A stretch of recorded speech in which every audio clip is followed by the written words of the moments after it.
īstenībā pagaidām tās indikācijas, ka Messi diez vai pateiks ar Dievu futbolam. Un Lionels Scaloni arī saka, ka kamēr viņš gribēs, kamēr viņš būs gatavs, viņš spēlēs.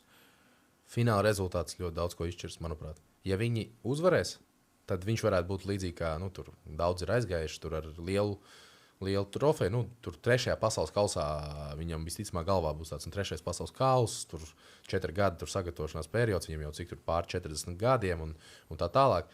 Bet ja viņš zaudēs, tad paliks varbūt tāda kaut kāda neizdarīta darba sajūta, tad Copa America un kas to lai zina, kas būs pēc 4 gadiem. Jo īstenībā jau arī pagājušajā pasaules kausā par Ronaldu teica, viss pēdējais pasaules kauss, Katar viss beidzies.